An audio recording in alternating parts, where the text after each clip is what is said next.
Chapter 16, Sad Today. The hum of the airplane filled the cabin as the plane cruised somewhere above the clouds between Nashville and Springfield. Carl sat by the window, his head resting against the side, eyes glassy. The sky outside was clear and bright, but inside Carl's heart, there was a heavy storm still rolling. Sam sat beside him, flipping through the airline magazine absently, but his eyes kept shifting toward his brother. Carl hadn't spoken much since they took off, just quiet nods and a faraway look. A flight attendant, a woman with warm eyes and a silver name tag that read Lori, approached with a soft smile. She was pushing the drink cart, but paused when she saw Carl wiping his face. "Hi there," she said gently. "Everything okay?" Carl didn't look up. His shoulders trembled slightly as he reached for a napkin. Sam leaned forward, offering a small, understanding smile. "He's okay," he said quietly. "He's just sad today." Lori gave a slow, respectful nod, her voice lowering. "Do you need anything? Water? Ginger ale? Maybe some cookies?" Carl looked up, his voice small but steady. "Ginger ale, please." "You got it, sweetie," Lori said, and poured him a cup with ice, gently handing it over like it was a treasure. She placed a pack of cookies on his tray, too, with a wink. "This one's on the house. Thanks," Carl whispered. As she moved on, Carl stared down at the bubbling drink in front of him. Sam turned to him, gently bumping his shoulder. "You're allowed to be sad, you know. It's a lot. Meeting Dad. Everything." Carl nodded, his voice cracking. "I don't even know what I'm going to say to him." "You don't have to plan it," Sam said. "Just be honest, and I'll be right there." Carl took a sip of his drink, eyes still watery, but the corner of his mouth curled into the smallest hint of a smile. "You're a good brother?" he said quietly. Sam grinned. "So are you."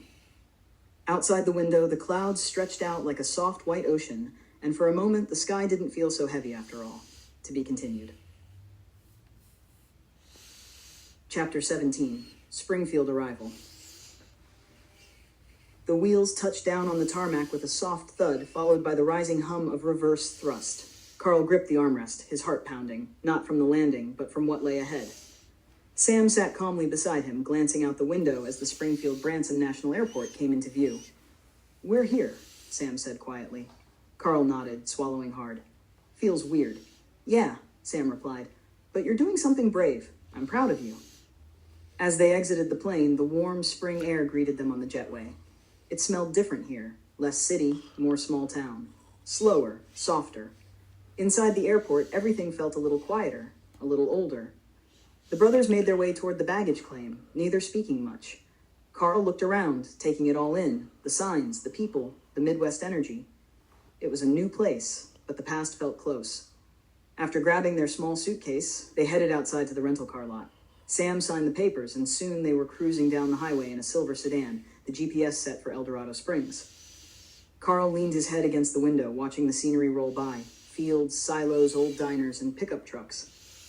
"Do you think he'll even recognize me?" Carl asked. Sam glanced over at him. "Maybe not right away, but once he hears your voice, sees your eyes." Carl turned to him. "Our eyes?" Sam smiled. "Yeah, you've got the Clark eyes." Carl let that sit for a moment. The thought made something stir in his chest. Hope, maybe. Or grief. Probably both. The car rolled on toward El Dorado Springs, toward a father who might not be ready, and a son who finally was. To be continued. Chapter 18, The Wait on the Farm.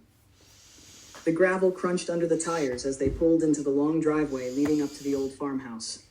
The sky had turned a soft gold, the sun casting long shadows across the field. A rusted windmill turned lazily in the breeze, and a few chickens scattered near the porch. Carl sat still in the passenger seat, staring at the old house. Weathered wood, green trim, the faint smell of hay and earth drifting through the cracked window. His palms were sweaty, and his heart raced.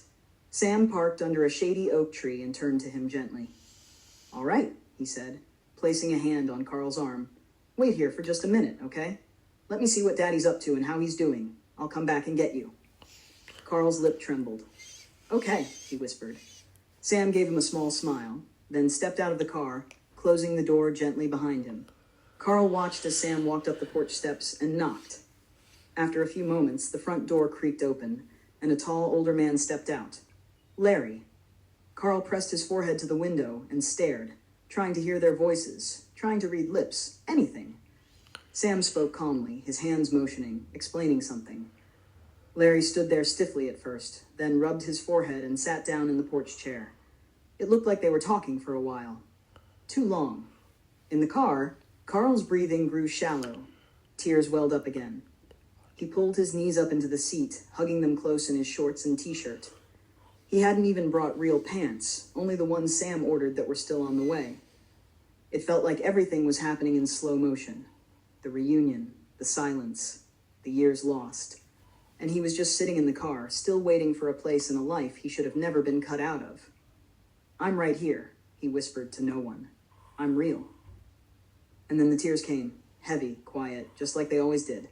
But he waited, because Sam said he'd be back. And this time, Carl believed him. To be continued.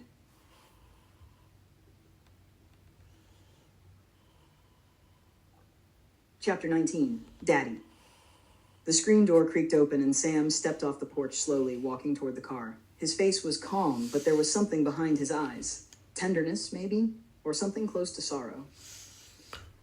Carl sat frozen in the passenger seat, his legs pulled up, face streaked with tears. He looked up as Sam opened the car door. "Come on," Sam said gently. "He's ready." Carl's lips parted, but no words came out. His heart thundered in his chest. His fingers gripped the door handle. He didn't know if he could walk. His legs felt like paper. Sam extended his hand. "You're not alone. I'm right here." Carl took it. They walked together, slowly, across the gravel. Each step toward the house felt like stepping through a dream. At the top of the porch stairs sat Larry, older than Carl remembered in the old photos Sam had shown him, with weathered hands and soft, unsure eyes. Carl stood there for a moment, his chest heaving, tears returning before he even spoke. And then, in the softest cracked voice he'd ever used, he said it. "Daddy." Larry blinked. His lips trembled. Carl sobbed. "You didn't keep me, but I'm still your son." Larry stood. His own eyes were already wet. "I know," he said hoarsely. "I know, son." And before Carl knew it, he was wrapped in his father's arms. Arms he had imagined his whole life, but never really known. He buried his face in Larry's shirt and wept, all the years of being forgotten crashing out of him.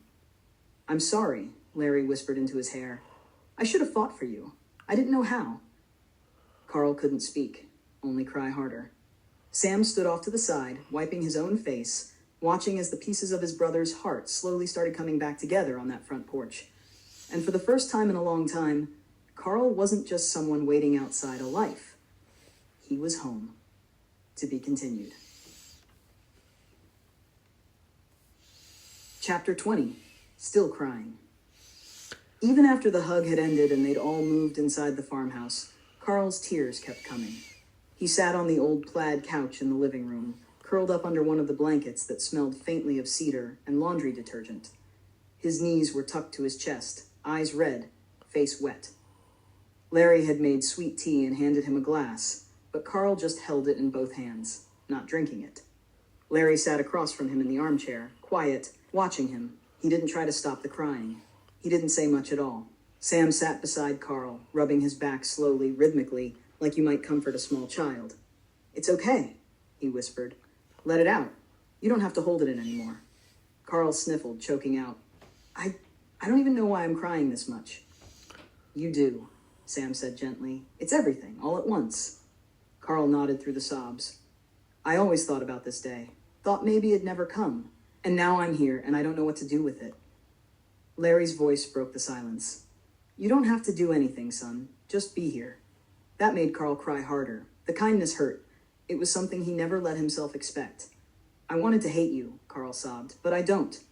I just wanted to be yours." Larry's eyes filled again, but he held his tears in. "You always were," he said, "even when I wasn't there. You were still mine." Sam pulled Carl a little closer, arms around him. "You're not alone anymore." And in that quiet farmhouse, surrounded by old pictures and new truths, Carl cried. Not because he was broken, but because he was finally allowed to feel everything that had been buried for years. Grief, anger, hope, love. It all poured out. And this time, he wasn't crying into an empty room. He had a family beside him. To be continued.